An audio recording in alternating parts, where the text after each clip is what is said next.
अस्सलामुअलैकुम my social media family. उम्मीद करती हूँ कि आप सब लोग हिफ्ज़-ओ-अमान से होंगे, खुशबाश होंगे। सियासी तज्ज़ियों और तबसरों के साथ एज लाइव वीडियो में आपकी खिदमत में हाजिर हूँ।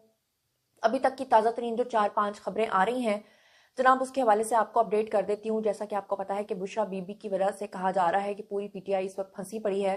बुशरा बीबी के ऊपर फाइनली जो तोशाखाना 2 केस है उसमें फर्दे जुर्म आयद कर दी गई है। बड़ी ब्रेकिंग न्यूज़ है। इसके अलावा पीटीआई के और कौन कौन से कारकुनान हैं जिनके ऊपर फर्दे जुर्म आयद हुई है, और इसके अलावा ये कि इस वक्त पीटीआई जो है वो हुकूमत के साथ मुज़ाकरात कर रही है।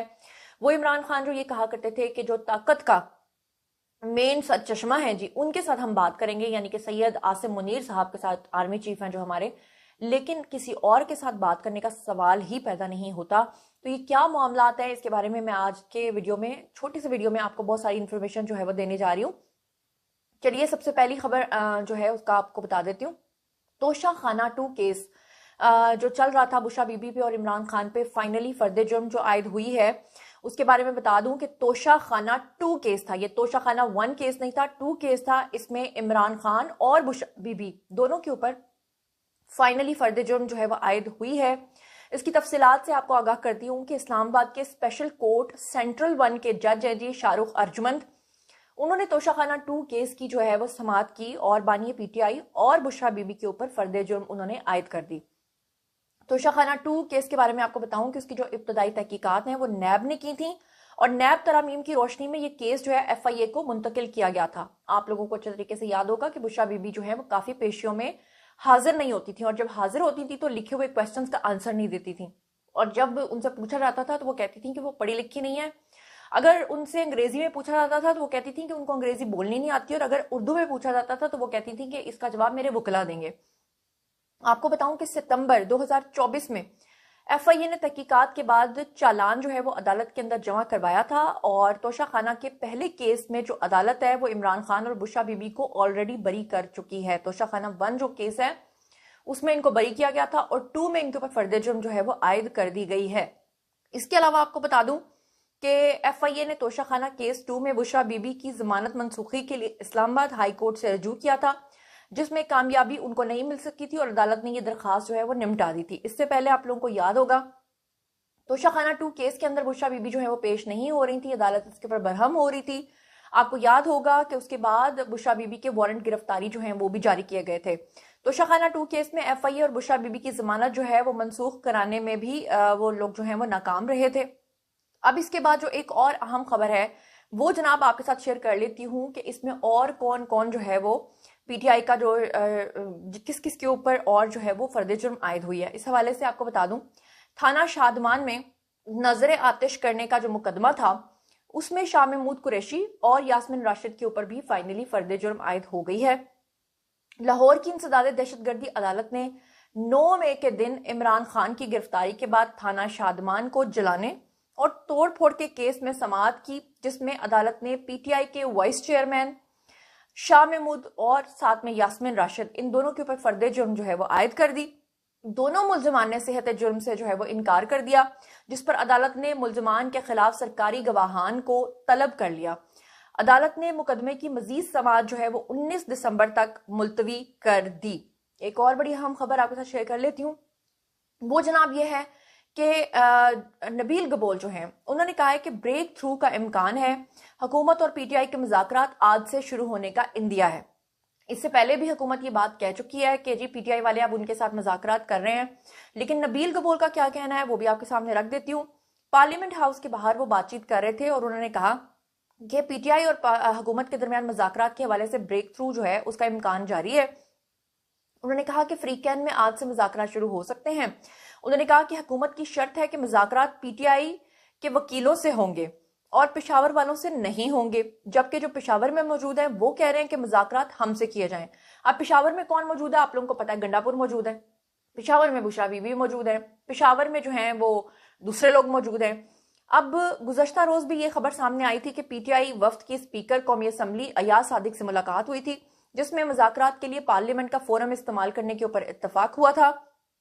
बाद में वजीर इत्तलात अता तारड़ ने पीटीआई से राब्तों और मुज़ाकरात की तरदीद की थी, और पार्लियामेंट में इजहार ख्याल करते हुए चेयरमैन पीटीआई बैरिस्टर गोहर ने भी ये कहा था कि हमने कमेटी इसलिए बनाई है कि गलतियों को ठीक करें और इनको कमजोरी ना समझें। अब 9 मई की धूल जो है वो हम बिठाएं और मामले की तहकीकात के लिए हम कमीशन बनाएं। अता तारड़ के बयान के ऊपर भी रद्दमल देते हुए रहनुमा पीटीआई अली मोहम्मद खान जो हैं, उन्होंने ये कहा था कि जब मुज़ाकरात होंगे तो ऊपर की सतह पर होंगे, अता तारड़ को भी बताया नहीं जाएगा। लेकिन अब जो है वो हुकूमत ऑब्वियसली टॉन्ट भी कर रही है। टॉन्ट इसलिए कर रही है कि जनाब जो कह रहे थे वो जिसे कहते हैं थूक के चाटना, वो वाला हिसाब हो गया है।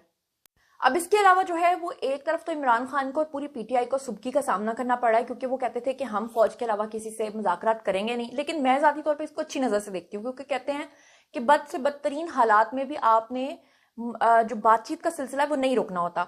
दूसरी तरफ आपके सामने मैं ये खबर रख दूं कि सख्त मौकफ वालों को समझाएंगे, ऐसा कहना है जनाब असद कैसर का। अयाज सादिक और असद कैसर की जो मुलाकात हुई है और उसकी जो अंदरूनी कहानी है, वो जो अंदर की खबर है, वो लेकर आपकी खिदमत में हाजिर हो गई हूँ। आपको बताती हूँ, कौमी असम्बली में अयाज सादिक के दरमियान मुलाकात में मुल्की मुफाद के ऊपर बैठकर बात करने का इत्तफाक राय जो है वो हो चुका है। जराये का बताना यह है कि मुलाकात में दोनों तरफ से सख्त मौकफ रखने वालों को समझाने पर इसरार किया गया है। जराये के मुताबिक ये भी कहा जा रहा है कि अयाज सादिक ने तजवीज दी है कि आप अपनी जमात से सख्त गिर मौकफ रखने वालों को जो है वो या तो निकालें या समझाएं।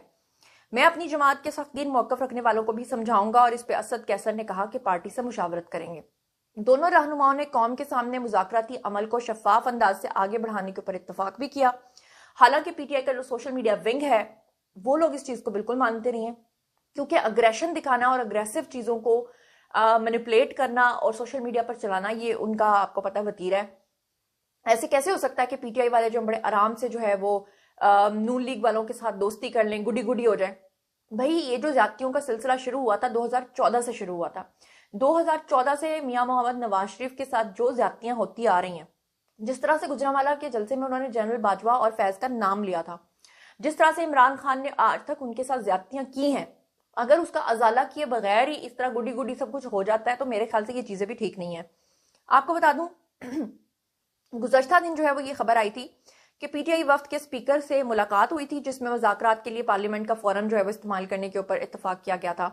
बहरहाल आपको बता दूं तहरीके इंसाफ के साथ राब्तों की मुलाकातों का जो अता तारड़ है, जब उनसे पूछा गया तो उन्होंने इस चीज की तरदीद कर दी। उन्होंने कहा जी कि नहीं जी, किसी किस्म के मुज़ाकरात नहीं हो रहे, जबकि दूसरी तरफ जो है वो मुज़ाकरात जारी हैं। इसके अलावा एक और बड़ी अहम खबर आपके साथ शेयर कर लेती हूँ जनाब, और वो ये है कि सलमान अकरम जो हैं उनसे पूछा गया तो उन्होंने कहा जी हर एक से बातचीत करने के लिए हम तैयार हैं। ये सलमान अकरम राजा कह रहे हैं। उन्होंने कहा जी एस्टेब्लिशमेंट से मुज़ाकरात अगर होते हैं तो वो भी बड़ी अच्छी बात है। एस्टेब्लिशमेंट के साथ मुज़ाकरात के सवाल पे उन्होंने कहा कि हम एक दूसरे के साथ बात करने के लिए बिल्कुल तैयार हैं। वैसे तो ये बात सबको पता है कि एक तरफ पीटीआई जो है वो जिनको गालियां निकालती है, जिनको गद्दार कहती है, जिनको बुरा कहती है। आपको याद नहीं है बाजवा साहब के खिलाफ भी प्ले कार्ड्स उठा के इन्होंने जो जो कुछ किया। काजी फैज ईसा जो हैं वो रिटायर हुए तो जिस तरह से उनकी गाड़ी के ऊपर हमला करवाया, और जो अपने हाफिज मुनीर साहब हैं जी उर्फ डंडे वाली सरकार, उनके खिलाफ क्या क्या कुछ नहीं किया। उनके तो आईडी कार्ड्स तक इन्होंने सऊदी अरब भिजवा दिए थे, क्योंकि वो सैयद हैं तो खुदा न खास्ता ये इल्जाम लगाने के लिए कि वो तो अहले तशी हैं। भाई अगर वो अहले तशी भी हैं तो क्या। आपको बताऊं कि पीटीआई के सेक्रेटरी जनरल का कहना था कि खैबर पख्तूनख्वा में गवर्नर राज लगाना गलत है और बेवकूफ़ी होगी, सूबे को मजीद इंतशार में ना लेके जाएं। बहरहाल जी आपको अब तक की जो लेटेस्ट खबरें हैं वो मैंने आपको बता दी हैं। थाना शादबान के चक्कर में जनाब शाह महमूद और यास्मिन राशिद के ऊपर भी फर्द जुर्म आयद हो गई है। इमरान खान और बुशा बीबी पे भी तोशाखाना 2 केस में फर्द जुर्म आयद हो गई है। अब इस बारे में आप लोग क्या सोचते समझते हैं, कमेंट सेक्शन में आइए, शेयर कीजिए और मुझे बताइए कि जनरल फैज जो हैं उनके ऊपर कोर्ट मार्शल का जो अगला मरहला है वो शुरू होने के बाद इमरान खान का आप क्या अंजाम देखते हैं। जो कुछ भी आप देखते हैं सोचते हैं कमेंट सेक्शन में आइए, शेयर कीजिए, पर्सनली जवाब दूंगी। मजीद खबरें, व्लॉग्स, इंटरव्यूज और सियासी तज्जिए जानने के लिए मेरे साथ कनेक्टेड रहना हरगिज मत भूलिएगा। चैनल को सब्सक्राइब कर लीजिएगा। अपना बहुत ख्याल रखिएगा। अल्लाह निगहबान।